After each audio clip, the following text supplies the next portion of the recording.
Hoje pela manhã nós tivemos a sequência de exposições no livro de Atos e nós tivemos contato com a palavra do Senhor no livro de Atos, capítulo 18, do verso 1 ao verso 11. E hoje eu gostaria que os irmãos abrissem as suas Bíblias em Atos, capítulo 18. Nós faremos a leitura do verso 9 ao verso 17. 9 ao verso 17. E por enquanto que você está abrindo a sua Bíblia, eu vou fazer a leitura na versão Almeida atualizada. Você pode fazer a leitura na Bíblia que seja de melhor conforto para você. Eu gostaria de explicar rapidamente o título dessa mensagem. E o título vai ficar mais compreensível ao passo que nós formos tendo contato com o texto. Mas eu coloquei o crente que ouve a Deus. Nós vimos sobre a voz de Deus no Salmo 95, ao iniciarmos o culto. Nós vimos que quando a voz do Senhor se manifestar, nós não devemos endurecer o nosso coração. Agora há pouco nós cantamos, Senhor, te quero ouvir a tua voz. Novamente, nós falamos sobre a voz do Senhor. E aqui a mensagem é o crente que ouve a Deus, ouve a voz de Deus, ouve o Senhor, não apenas com o ouvido, mas principalmente com o coração.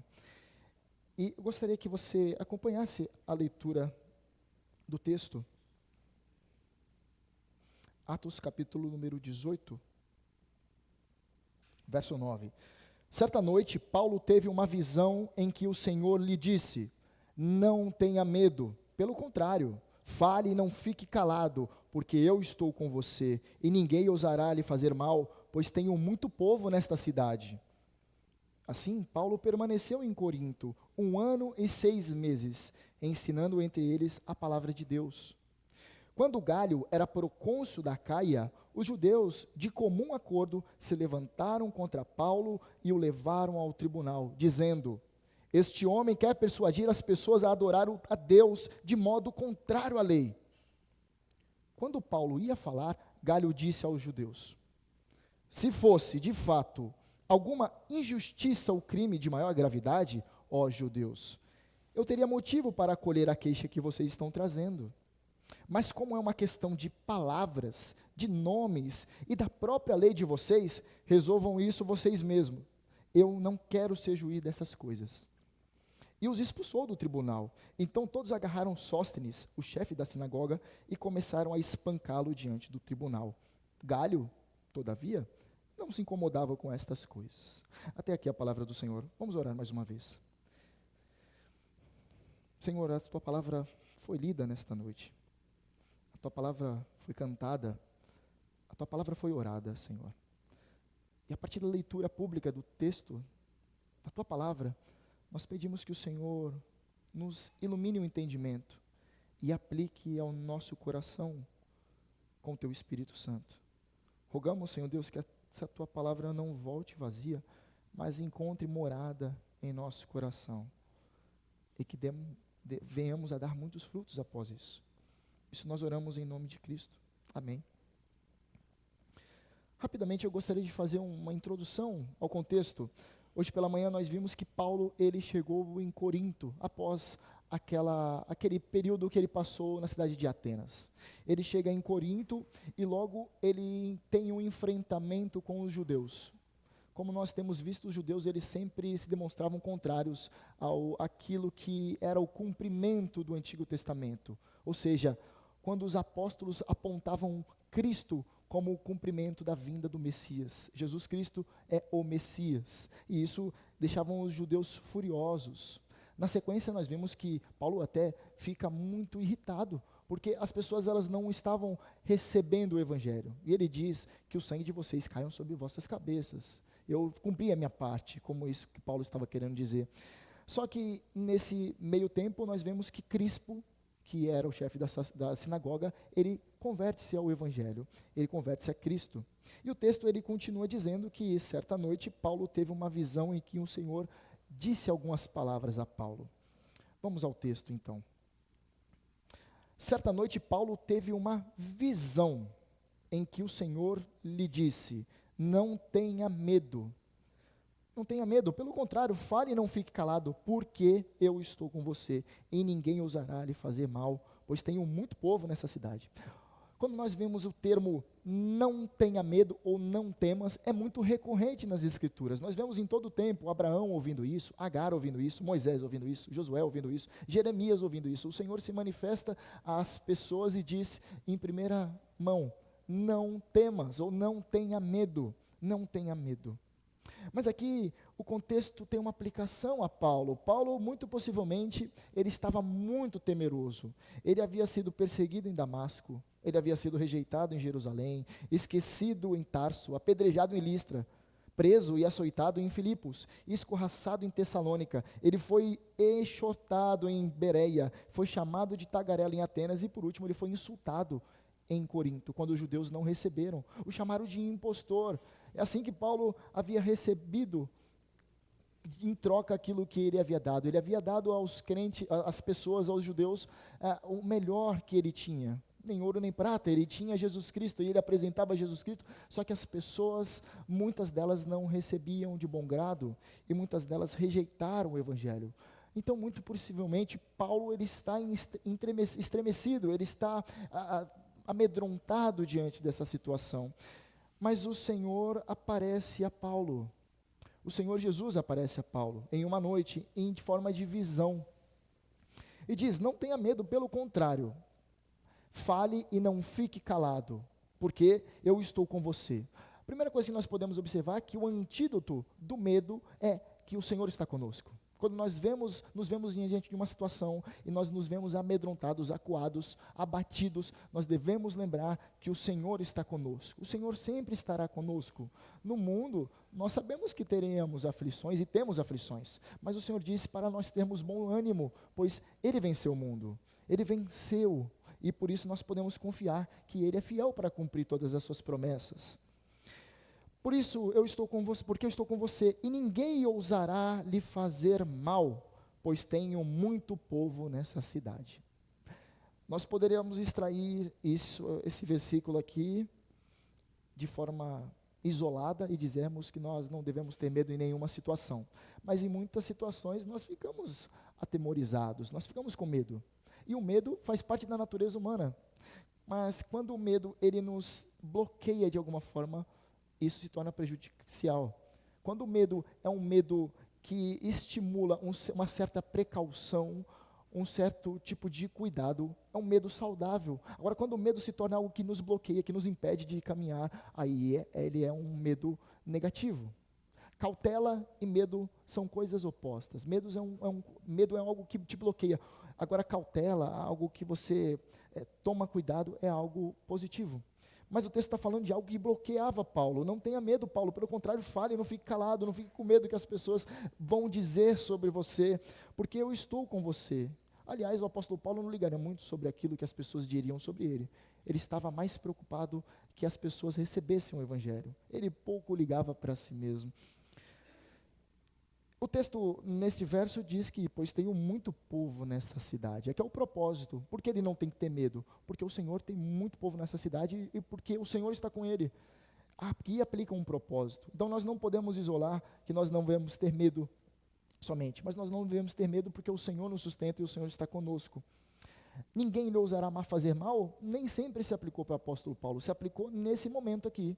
E isso, então, nós não podemos extrair e isolar esse texto aqui para nós.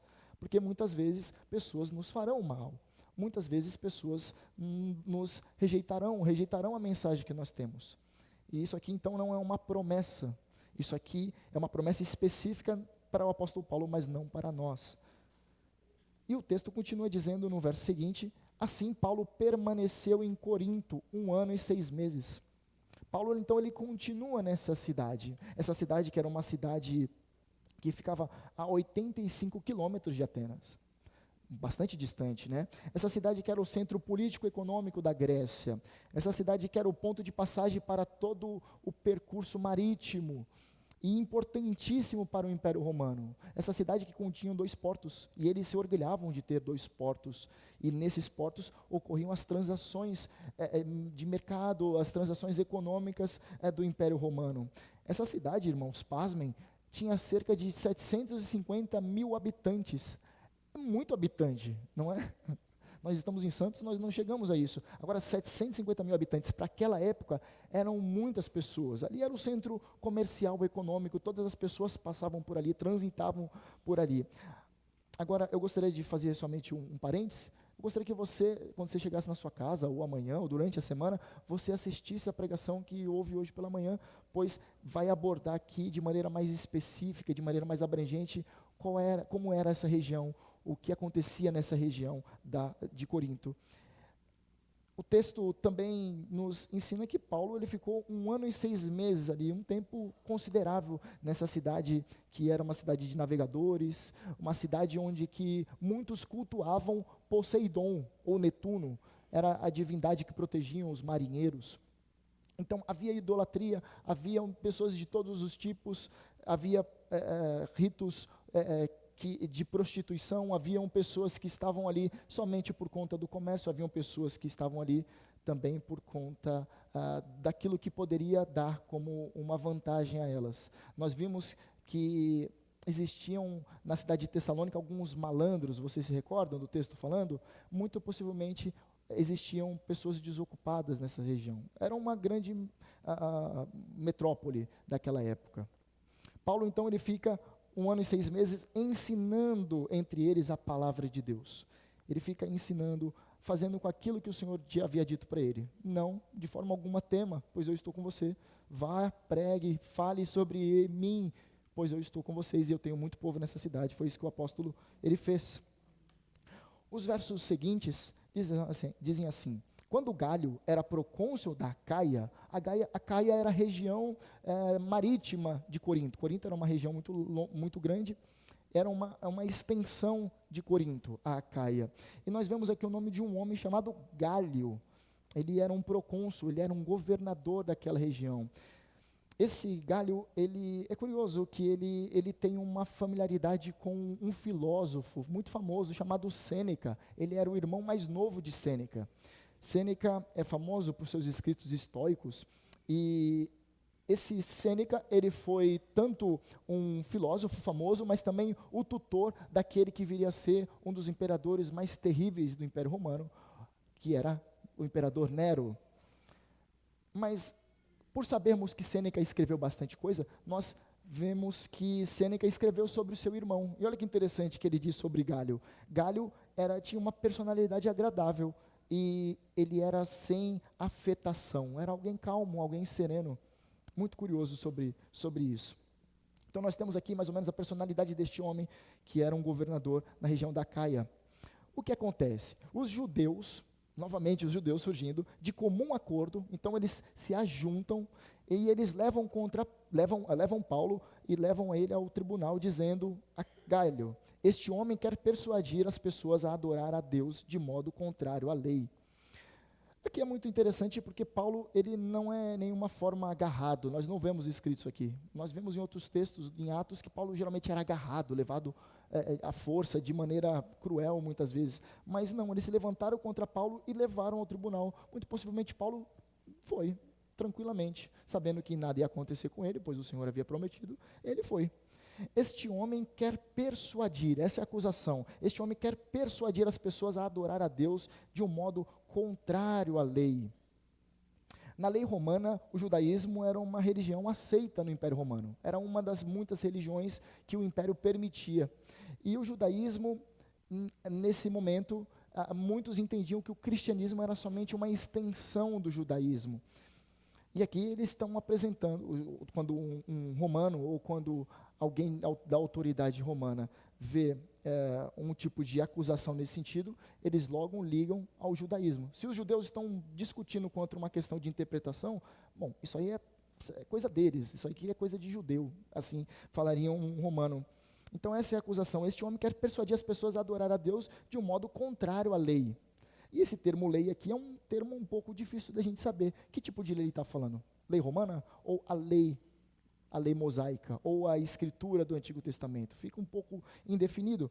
Só que o texto continua dizendo assim: quando Paulo ia falar, perceba, Paulo iria se defender diante dessa acusação. Quando Paulo ele vai se defender, quando ele ia falar, Galho disse aos judeus: Se fosse, de fato, alguma injustiça ou crime de maior gravidade, ó judeus, eu teria motivo para acolher a queixa de vocês.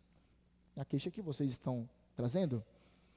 Agora, diante disso aqui, meus irmãos, é muito possivelmente que, como Galho recebeu isso aqui? Não como uma violação à lei romana, mas uma violação à lei mosaica. Então ele está falando, isso aqui é coisa de vocês, isso aqui vocês discutem entre vocês.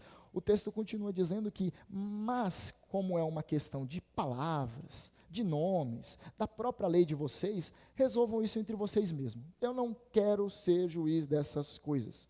Galho estava dizendo assim, eu tenho coisa mais importante para fazer do que ficar julgando questões teológicas do assunto de vocês aí. Vocês que se resolvem entre vocês. Eu vou ficar falar sobre isso. Muito possivelmente um pagão querendo julgar um assunto relacionado à teologia judaica. Então, basicamente, ele dispensa esses homens. O texto continua. E os expulsou do tribunal. Muito possivelmente esse expulsou aqui 2 homens, geralmente da guarda pretoriana, eles são encarregados de expulsar do tribunal. Muito possivelmente homens que tinham varas em suas mãos. Então eles expulsam à força. O termo aqui expulsou denota uma violência. Eles foram expulsos com violência. Então todos agarraram Sóstenes, o chefe da sinagoga.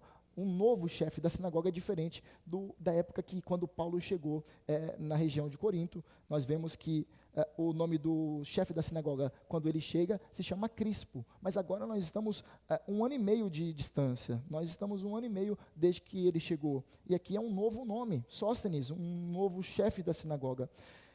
E o que vai acontecer aqui é algo curioso. E começaram a espancá-lo diante do tribunal. Alguns textos vai estar dizendo que todos espancaram ele diante do tribunal. Agora, nós não sabemos, meus irmãos, porque o texto não fala quem são esses todos. Podem ser gentios incomodados porque os judeus estavam querendo trazer algum tipo de alvoroço para o tribunal, então eles se reúnem bravos com os judeus, vai espancar Sóstenes porque ele era o porta-voz. Ele era aquele que trouxe a acusação, ele era aquele que veio formalmente diante de Galho. Mas pode ser também os judeus bravos por conta de Galho, ele não ter conseguido transmitir aquilo que eles gostariam, e por isso vão espancá-lo diante do tribunal. Galho, todavia, não se incomodava com essas coisas. Possivelmente deve ter olhado, ele estava mais preocupado em se livrar dessa bucha dos judeus, porque se tivesse algum tipo de levante acerca dos judeus, isso sempre era ruim para o império, e isso poderia comprometer a figura pública de governador ou de procônsul que ele tinha. Até aqui o texto, até aqui a exposição, meus queridos. Eu gostaria de extrairmos algumas aplicações. Nós vemos que o Senhor protegeu Paulo como ele havia prometido. Isso acontece e ele utiliza para isso um gentio, um pagão, alguém que era contrário a Deus, era um inimigo de Deus. Todos aqueles que não são encontrados, escolhidos, alcançados, logo são inimigos de Deus. A aplicação primeira que eu gostaria de fazer é levando em consideração os versos 9 e 10. Como o nome da nossa mensagem é o crente que ouve a Deus, a primeira aplicação é transformado pela sua palavra. O crente que ouve a Deus é transformado pela sua palavra. E nós vemos isso no verso 9 e no verso 10.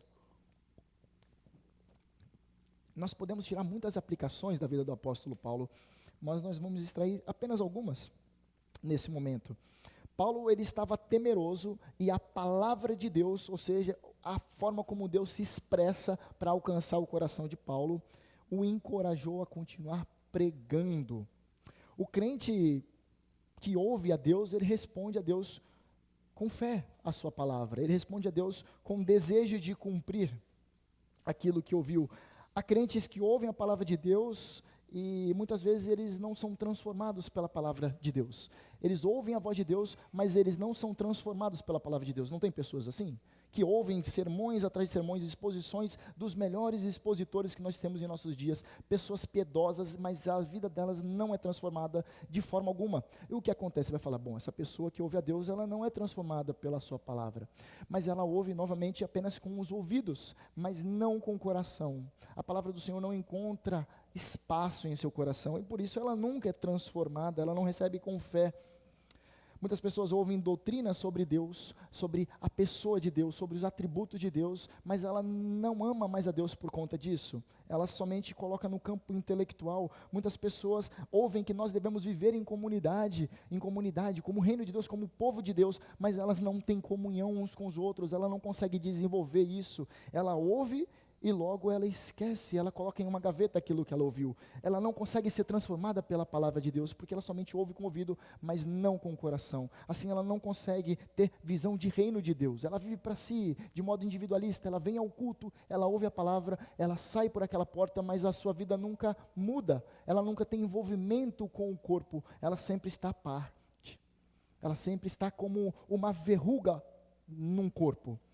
O que uma verruga é em um corpo? É algo insensível, algo que está à parte, é um apêndice, nunca está envolvido, não tem sangue, não pulsa, não ama, não se desenvolve, é uma verruga no corpo.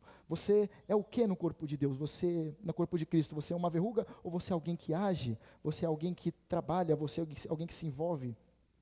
Algumas pessoas ouvem sobre serviço, que elas têm que servir ao Senhor, mas elas nunca colocam as mãos na massa. Pessoas ouvem sobre perdão, muito tempo ouvindo sobre perdão, mas elas não têm capacidade de perdoar. O coração delas é aprisionado, endurecido. O coração delas é totalmente insensível à voz de Deus, e por isso elas não são transformadas pela palavra. Nós vemos pessoas que ouvem sobre que nós devemos evangelizar, nós devemos pregar o evangelho, mas elas não são capazes de abrir a boca para falar às pessoas que estão se perdendo, o que elas estão se perdendo, e por isso precisam de salvação, e só há um único Salvador, Jesus Cristo, o homem. Nunca essas pessoas são capazes de pregar, porque elas não ouvem com o coração. Elas são aqueles crentes que ouvem a Deus, mas nunca são transformados pela palavra. O crente, porém, que ouve a palavra de Deus, ouve a voz, ele deseja, ele anseia em colocar em prática.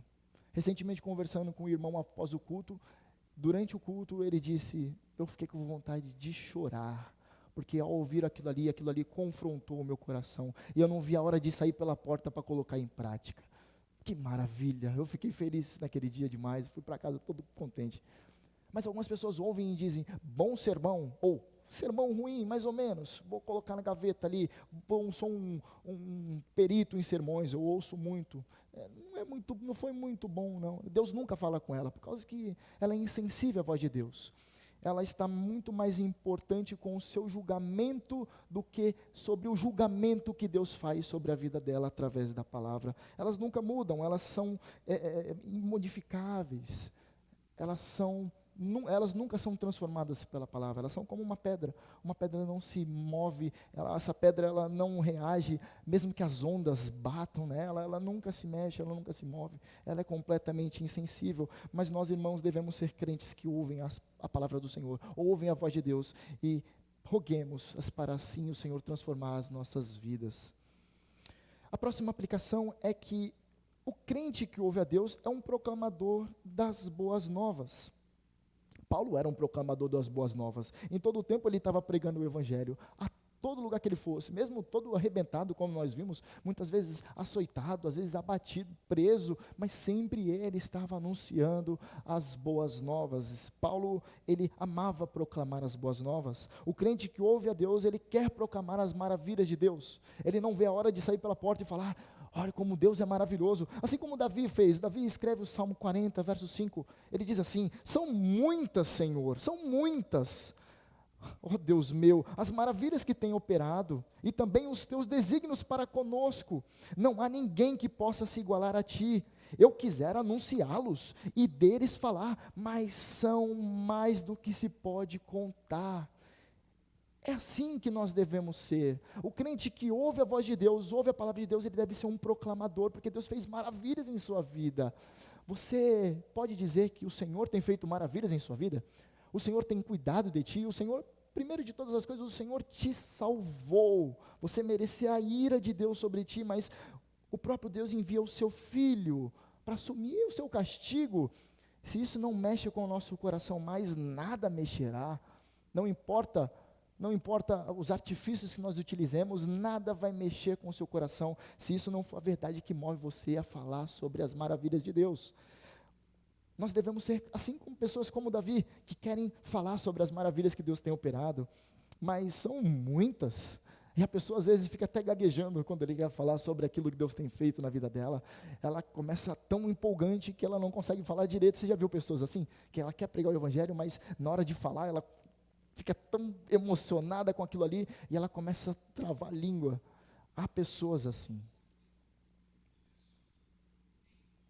Há pessoas que são transformadas pela palavra de Deus, e pessoas que ouvem a Deus e se tornam proclamadores das boas novas. Paulo, ele não passou a não ter medo, e pelo contrário, passou a falar em todo o tempo durante 1 ano e 6 meses. Essa é a nossa segunda aplicação.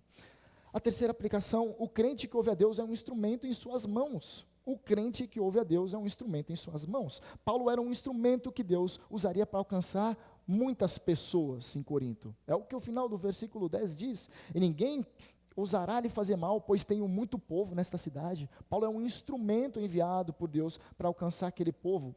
O crente que ouve a Deus quer ser usado por Deus. Ele não vê a hora de ser usado por Deus. Ele entende que a maior bênção que ele pode ter é quando ele abençoa outro. Ele não retém a bênção, mas ele se torna um instrumento, um canal de bênção. E isso que deve mover o nosso coração. O crente que ouve a Deus é boca de Deus. Preste atenção, o crente que ouve a Deus, ele se torna a boca de Deus. Para o quê? Para consolar, para abraçar, para instruir, para exortar. Ele é boca de Deus. Mas ele pode ser também mão de Deus para abraçar. Receber um abraço ao final do culto, muitas pessoas, elas só recebem esse abraço ao final do culto durante a semana. Você sabia disso? Algumas pessoas não têm ninguém, e o único abraço que elas recebem é aqui na igreja. E você pode ser braços do Senhor para abraçar essa pessoa. Então nós nos tornamos mãos de Deus quando nós somos ouvintes dEle. Nós somos mãos dEle para segurar firme em alguma pessoa, quando ela está caindo, quando ela está caída, quando ela está prostrada e não há ninguém que erga a mão para levantá-la. É você que o Senhor envia. É o Senhor que envia para contribuir com a igreja do Senhor. É com a mão que nós contribuímos. Quando você coloca a mão no seu bolso para contribuir com a obra do Senhor. Quando você é um dizimista fiel, quando você é alguém que oferta para missões ou para a restauração da nossa igreja, os muros, as paredes. Quando você pensa mais no reino de Deus do que no seu reino pessoal, onde você é o rei soberano da sua vida. Aquele que ouve a Deus, que é um instrumento nas suas mãos, ele não vive mais para o reino pessoal, ele vive para o reino de Deus. Ele tem um rei, ele tem um soberano sobre ele. Mas, por último, é um instrumento em suas mãos, se tornando também ouvido de Deus. Para quê? Para saber escutar quem sofre. As pessoas, elas não querem ficar ouvindo um monte de coisa que tem para dizer. Quando elas estão sofrendo, elas só querem um ouvinte. Você já sofreu, você quer somente falar. Você sabe de que eu estou falando. Quando você está entristecido, você quer falar. Você quer colocar para fora aquilo que está no seu coração. Você quer se expressar. Agora tem uns crentes que quando a pessoa vai se expressar, ela já vem com aqueles jargões. Ah, mas calma aí, antes de você falar qualquer coisa, Deus cuida de todas as coisas. A pessoa sabe racionalmente isso aí, você não precisa ficar falando isso aí para ela. Não agora, há um momento para você falar isso. Ouça o que ela tem a dizer. Ela está entristecida, ela ficou chateada no trabalho, ouça o que ela tem para dizer. E ela vai se expressar, trazendo muitas coisas que estão em seu coração, ela precisa desaguar isso. E aí você se tornando ouvido, após a pessoa terminar de falar tudo isso, você ao lado dela, você ajuda ela, levando todas essas considerações que ela trouxe, à palavra do Senhor. Muitas pessoas querem trazer sermão pronto para quando alguém está sofrendo, aqueles jargões terríveis. Você não confia em Deus, você não confia em Deus. Já ouviu, você conhece pessoas assim? Você está sofrendo, você vai falar com aquela pessoa tem a fórmula perfeita para a sua situação. Não tem a fórmula perfeita, ela precisa te ouvir primeiro. Você precisa colocar tudo em panos limpos. E após isso, aí sim, levar essa pessoa à palavra de Deus. Os dois orarem juntos. É assim que nós fazemos. Quando nós ouvimos a voz de Deus, somos instrumentos em suas mãos e nos tornamos ouvidos dele. Para as pessoas que precisam de ouvidos. Nós estamos muito acostumados a falar, nós queremos somente falar, mas nós precisamos ser ouvidos. A próxima aplicação, o crente que ouve a Deus cumpre o seu chamado com louvor. Paulo, ele cumpriu o seu chamado. Ele entrega a sua vida. Nós vemos isso e nós muitas vezes queremos nos comparar a Paulo e nós nos sentimos fracassados. Como nós vamos nos comparar a um homem deste? Que se entregou completamente ao Evangelho e ele não ligava mais para si mesmo. O crente que ouve a Deus, ele deseja cumprir o seu chamado. O seu chamado pode ser um ministro da palavra de Deus, alguém que estuda e prega, pode ser, mas pode ser também um músico. O músico, ele se prepara. Nossos irmãos estão sempre nos servindo aqui, e eles ensaiam, eles se preparam para isso, eles estudam para servir o melhor a Deus, eles entendem que eles cumprem o seu chamado com louvor, quando eles se dedicam aos estudos, quando eles se dedicam à prática, à repetição, é assim que se faz. Mas algumas pessoas também podem ser presbíteros, que têm um serviço na igreja como presbítero ou como diácono, é um oficial da igreja, alguém que serve a igreja, sabe seus afazeres e faz com louvor. Mas, meus irmãos, você pode olhar e falar, bom, eu não me encaixo em nenhuma dessas aqui, eu não tenho nenhuma atividade dessa eclesiástica, posso dizer assim. Mas você pode ser um funcionário exemplar. Você, quando ouve a voz de Deus e essa voz de Deus encontra lugar em seu coração, você cumpre o seu chamado com louvor, sendo um bom funcionário, sendo um funcionário exemplar, onde as pessoas podem olhar para você e dizer, bom, esse rapaz ou essa moça é um dos melhores profissionais que nós temos nessa empresa. Tudo que faz com maior empenho, com maior alegria, porque essa pessoa ela faz para o Senhor, ela entende que o seu chamado é para ser um bom funcionário. Mas algumas pessoas, elas podem também ter um outro tipo de chamado. Algumas pessoas vão ser chamadas para ser bons pais. Bons pais. E esse é um dos maiores chamados que existem. Muitas pessoas que são bons pais, elas mudam completamente a história da sua descendência. Completamente. Ontem eu estava conversando com um presbítero na reunião do presbitério. Um presbítero muito antigo, um senhor já. E ele começou a contar a história da sua conversão, e eu achei maravilhoso ele dizendo que ele chega na igreja, ele tem a sua conversão em 89, e no ano de 92 ele se torna presbítero daquela igreja. Ele está há mais de 30 anos como presbítero. E ele diz que instruiu os seus filhos, a sua esposa foi a primeira a ser convertida, depois ele. E ele falou que trouxe os 2 filhos dele, os 2 meninos, para o seio da igreja. E os meninos cresceram na igreja. Eles haviam sido batizados quando eram pequenos, mas quando o mais velho tinha 9 anos de idade, chegou até ele e disse assim, eu quero fazer a profissão de fé, pai. Com 9 anos de idade, o menino queria fazer a profissão de fé. E ele disse, tem certeza? Mas quem te falou isso aí? Ele, não. Quem me falou isso aí? Eu sei que eu tenho que fazer isso aí. E esse menino fez profissão de fé. Hoje é um adulto, ele tem filhos. E esse presbítero dizendo para mim, eu instruí esses meninos na palavra, eles cresceram, os 2 são crentes, os 2 têm filhos, eu tenho netos já, todos crentes. Olha que maravilha, irmãos, o chamado desse homem, aliás, como sendo também presbítero, foi um bom pai, alguém que instruiu os seus filhos na palavra do Senhor, e ele pode olhar para os seus filhos hoje, para os seus netos hoje, e ver a vida dessa família toda transformada. Se você é um crente que ouve a Deus, você cumpre o seu chamado com louvor, sendo um bom pai, sendo uma boa mãe, sendo um bom irmão, sendo um bom filho. Nós temos vários chamados à obediência ao Senhor. Portanto, o crente que ouve a Deus, ele cumpre o seu chamado com louvor. A última aplicação, o crente que ouve a Deus cuida das coisas do reino e o rei cuida das suas. Essa aqui é uma frase que eu gosto muito e muitas vezes eu penso nela. Penso nela quando estou ansioso, estou preocupado, ou até estou adoecido e tenho que me preparar para trazer uma mensagem. Ou então, muitas vezes que eu estou preocupado com outras coisas, mas eu entendo que eu tenho alguma função para realizar, porque o Senhor me chamou para isso. Eu lembro, o Senhor, Ele quer que eu cuide das coisas dEle, aqui. E aí, o restante Ele cuida das minhas coisas, daquilo que faz parte da minha vida.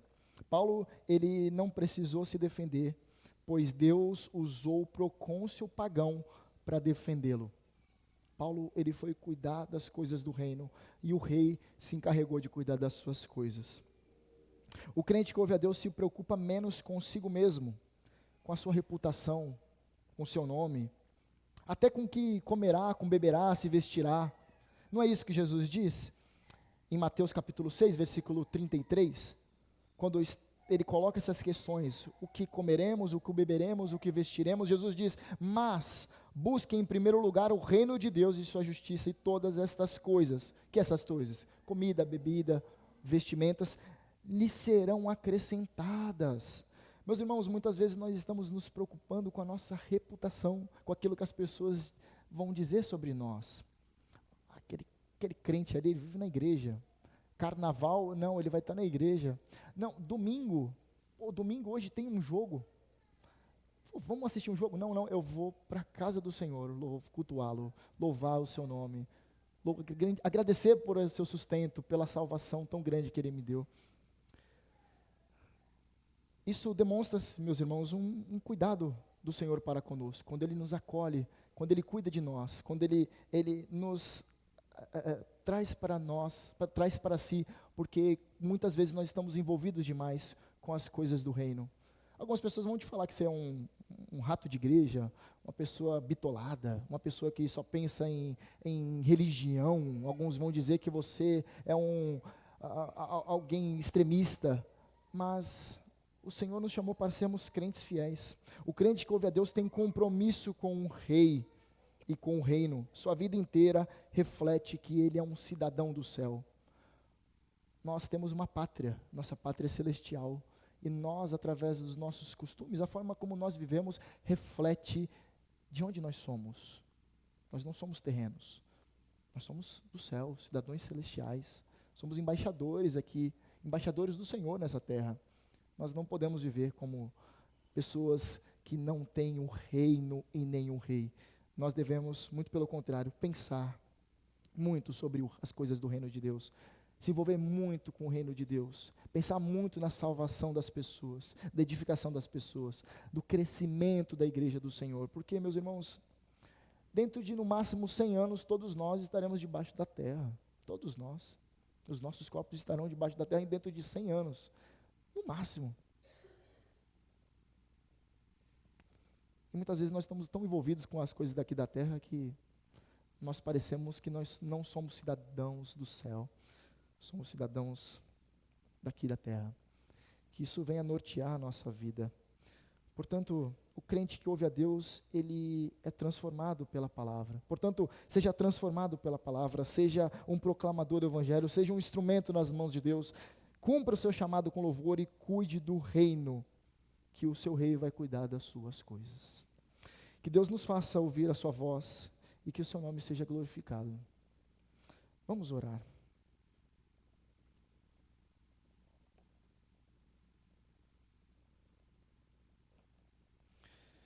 Senhor, nós reconhecemos que muitas vezes não somos bons ouvintes do Senhor. Muitas vezes a tua palavra entra por um ouvido nosso e sai pelo outro. Não escorre para o nosso coração. Não permitimos que ela se transforme em ação. Muitas vezes nós somente recebemos de maneira intelectual a tua palavra, como um conjunto de preposições, um conjunto de palavras. Muitas vezes nós tratamos a tua palavra com indiferença, nós não levamos em consideração o quão importante ela é para nossas vidas. Nós queremos te pedir, Senhor Deus, que o Senhor, pelo teu poder, nos transforme em bons ouvintes da tua palavra, que a tua voz, ela ecoe em nossos corações, sejamos transformados por ela, sejamos proclamadores, sejamos encorajadores, sejamos pessoas que estão dispostas a agir para que o seu nome seja glorificado, Senhor. Nós queremos pedir a tua capacitação, a capacitação que vem do alto, a capacitação que vem do teu Espírito, para que sejamos eficazes naquilo que nós nos propomos a fazer para a tua glória, seja tanto em nosso serviço, no nosso trabalho, em nossa casa, como pais. Senhor Deus, nos capacite para fazermos tudo de forma que o Senhor seja exaltado. Nós não conseguiremos se o Senhor não for conosco. Nós não conseguiremos se o Senhor não dizer para nós: não tenham medo, pois eu estou com vocês. Senhor Deus, nós precisamos do Senhor em todo o tempo. nós reconhecemos que o Senhor tem nos sustentado e pedimos que o Senhor continue a nos sustentar, nos levando para a pátria celestial, pois é de lá que nós somos. É isso que nós oramos, em nome de Cristo. Amém.